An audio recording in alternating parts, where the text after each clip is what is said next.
दोस्तों गया वीडियो में આપણે જાણ્યું હતું કે ECI NET એપ દ્વારા આપણે ચૂંટણી કાર્ડ કઈ રીતે અપડેટ કરીએ।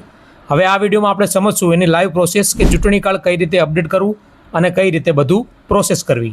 નમસ્કાર દોસ્તો, મારું નામ છે રાજ જોશી। આવી જ ટેક ટિપ અને યુઝફુલ ઇન્ફોર્મેશન માટે RJ ટેક ઇન્ફોને ફોલો કરો।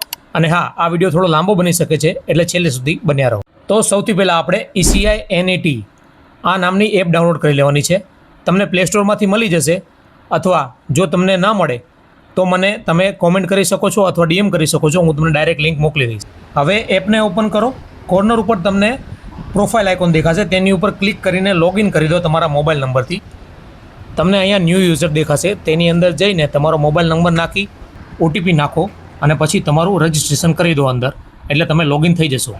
હવે તમારા ડેશબોર્ડ ઉપર જાઓ। અહીંયા તમને દેખાશે વોટર રજિસ્ટ્રેશન ફોર્મ, તેની અંદર તમારે જવાનું છે। હવે અહીંયા તમે નીચે સ્ક્રોલ કરશો એટલે તમને ફોર્મ નંબર 8 દેખાશે, તે તમારે પસંદ કરવાનું છે। ફોર્મ નંબર 8 દ્વારા તમે તમારી આઈડીની અંદર વિવિધ ફેરફાર કરી શકો છો। ફોર્મ નંબર 8 વિવિધ ફેરફાર કરવા માટે જ હોય છે। હવે અહીંયા તમારે લેટ્સ સ્ટાર્ટ બટન ઉપર ક્લિક કરવાનું છે। હવે અહીંયા તમને બે ઓપ્શન દેખાશે કે તમારી પાસે વોટર આઈડી ચૂંટણી કાર્ડ છે કે નથી। જો હોય તો યસ ઉપર આપવાનું છે અને નેક્સ્ટ કરવાનું છે।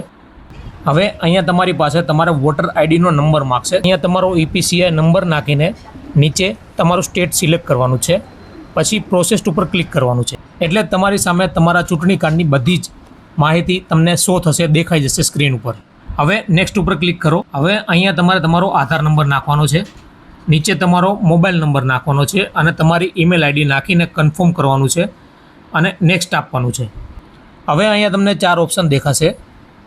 શિફ્ટિંગ ઓફ રેસિડન્સ મતલબ તમારું એડ્રેસ ચેન્જ કરવાનું હોય તો તે સિલેક્ટ કરવાનું। તો આપણે અત્યારે શિફ્ટિંગ રેસિડન્સ સિલેક્ટ કરીએ છીએ અને તેની ઉપર નેક્સ્ટ દબાવીએ।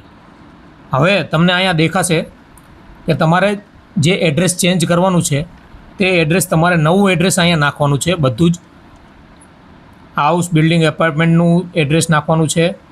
એકવાર નાખીને બીજી વાર કન્ફર્મ કરવાનું છે। સ્ટ્રીટ, એરિયા અને એ બધું નાખવાનું છે, અંદર મોહલ્લા, રોડ આ બધું નાખીને તમારે કન્ફર્મ કરવાનું છે। તમારું વિલેજનું નામ નાખવાનું છે, પોસ્ટ ઓફિસનું નામ નાખવાનું છે, પિનકોડ નાખવાનો છે, તમારો તાલુકો, તમારું સ્ટેટ સિલેક્ટ કરવાનું છે, તમારો જિલ્લો સિલેક્ટ કરવાનો છે। હવે અહીંયા લખેલું છે સિલેક્ટ એડ્રેસ પ્રૂફ।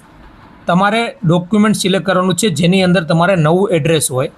કોઈ બી ડોક્યુમેન્ટ ગમે તે તમારે જેની અંદર નવું એડ્રેસ હોય તે તમારે અહીંયા સિલેક્ટ કરી અને પછી નીચે તમારે એ ડોક્યુમેન્ટનો ફોટો અપલોડ કરવાનો છે। હવે અહીંયા તમારે નીચે એપ્લિકેશન પ્લેસ નાખવાનું છે, ચેક કરીને E-સાઇન એન્ડ સબમિટ ઉપર ક્લિક કરવાનું છે, એટલે તમારું ફોર્મ સબમિટ થઈ જશે। હવે તમારે એપ્લિકેશન સ્ટેટસ ચેક કરતું રહેવાનું છે। જ્યારે તમારે એડ્રેસ ચેન્જ થઈ જાય ત્યારે તમે તેની પ્રિન્ટ કરાવી અને ચૂંટણી કાર્ડ નવું કઢાવી શકો છો। તો દોસ્તો, આ રીતે તમે તમારું નવું સરનામું તમારા ચૂંટણી કાર્ડની અંદર એડ કરી શકો છો। હવે આગળની બીજી પ્રોસેસ હવે હું તમને બીજા વિડીયોમાં સમજાવીશ, કારણ કે આ વિડીયો બહુ જ લાંબો થઈ ગયો છે। હવે જો તમારે આગળ પ્રોસેસ સમજવી હોય, મોબાઈલ નંબર કઈ રીતે અપડેટ કરવો, તમારું નામ કઈ રીતે ચેન્જ કરવું, સુધારા વધારા કરવા, તો તેના માટે લખો પાર્ટ 3। બીજા વિડીયોમાં હું તમને જરૂર સમજાવીશ। આ ઇન્ફોર્મેશન સારી લાગી હોય તો લાઇક કરો, શેર કરો અને હા, ફોલો કરવાનું ભૂલતા નહીં। જય દ્વારકાધીશ।